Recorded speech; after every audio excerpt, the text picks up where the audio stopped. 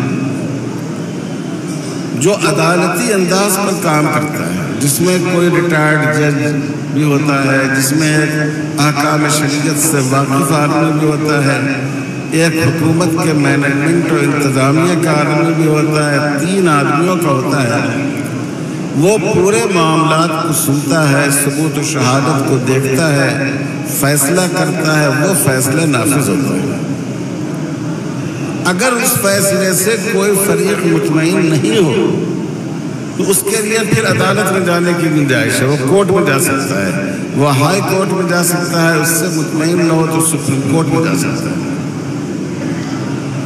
اب اس بل میں کیا کیا گیا ہے؟ اس میں ٹریبونل کے جو پورے اختیارات ہیں وہ ان سے لے کر کلیکٹر صاحب کو دے دیے گئے ہیں۔ کلیکٹر صاحب پورے معاملے کو سنیں گے، وہ فیصلہ کریں گے، اور اگر انہوں نے کسی زمین کے بارے میں کہا کہ مجھے اس میں شبہ ہو رہا ہے کہ یہ وقف کی زمین نہیں ہے، تو وہ زمین آپ سے لے لی جائے گی۔ آپ جانتے ہیں زمین پر سب سے زیادہ ناجائز قبضے کن لوگوں کے؟ سب سے زیادہ ناجائز قبضہ زمینوں، وقف کی زمینوں پر سرکار کا،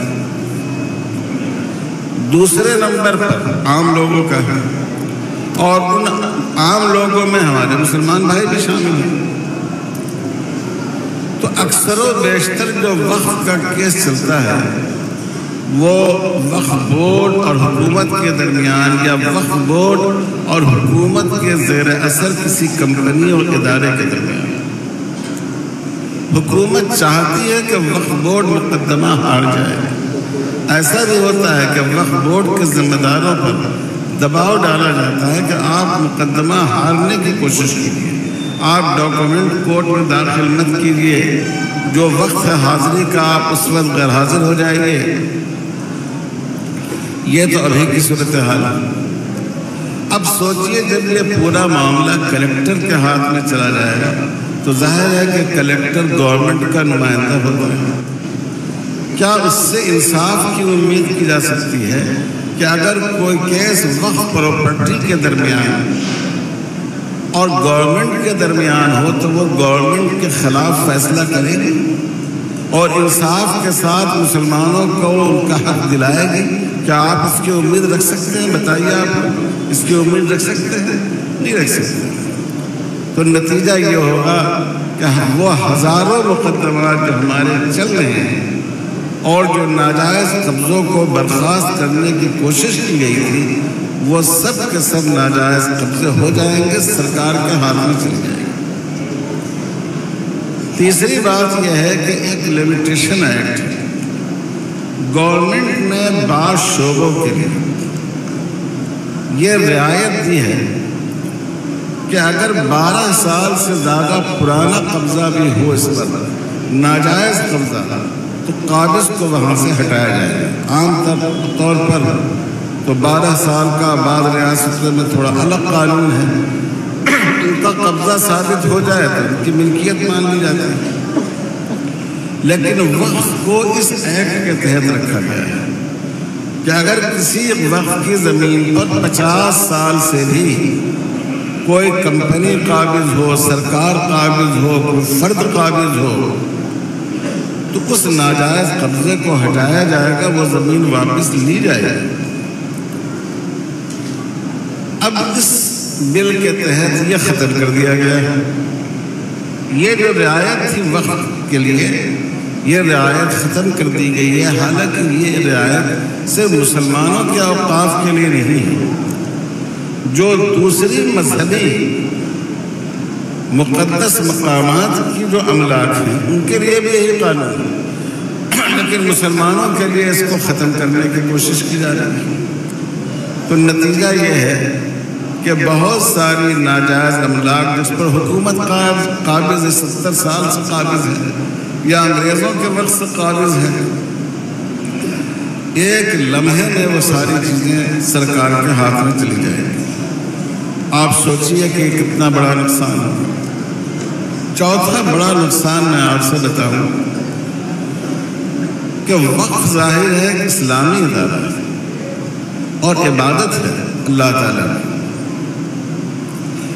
اس لیے ہمیشہ اس کی رعایت رکھی گئی کہ اس کا مینجمنٹ مسلمانوں کا ہوگا۔ ایک غیر مسلم کو رکھنے کی اجازت دی گئی ہے وقف سینٹرل وقف کونسل میں، بقیہ مسلمان مینجمنٹ اس کام کو چلائے گا اور مسلمان ان کو منتخب کرے گا۔ اب جو یہ وقف کا ترمیمی بل لایا جا رہا ہے، ہمارے all India Muslim personal law board کے جو سپریم کورٹ کے ایڈوکیٹ ہیں انہوں نے پورا لکھ کر بتایا ہے کہ جو سینٹرل وقف کونسل ہے اس میں ایز اے عہدہ اور ایز اے ممبر 14 غیر مسلم بھائی اس میں شامل ہو سکتے ہیں، عہدے کی حیثیت سے اور ممبر کی حیثیت سے، کیونکہ جتنے عہدوں کے ساتھ مسلمان ہونے کی شرط تھی ان سب کو انہوں نے ختم کر دیا۔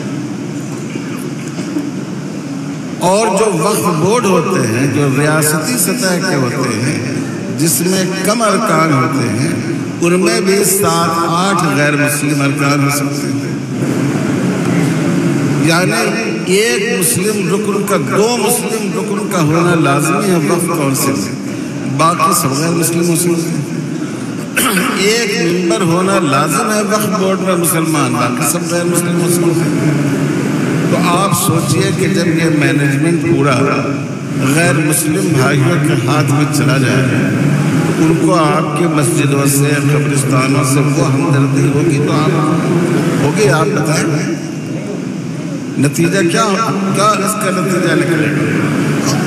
آپ کی جو املاک ہے وقف کی وہ پوری املاک آپ کے ہاتھوں سے چلے جائے۔ تو آپ لوگوں نے اس بیان کو سن لیا، اب میں آپ کو بتاتا ہوں کہ چندر بابو نائیڈو نے اس پر کیا کچھ کہا ہے۔ تو دوستو اس کے حوالے سے خبر یہ ہے کہ چندر بابو نائیڈو کی اور آل انڈیا پرسنل لاء بورڈ کے جو ممبران ہیں ان کی بیٹھک ہوئی، میٹنگ ہوئی، اور ان میں کیا کچھ باتیں ہوئیں یہ پورا جو ہے لیٹر جو ہے پورا جاری کیا ہے آل انڈیا پرسنل لاء بورڈ کی طرف سے۔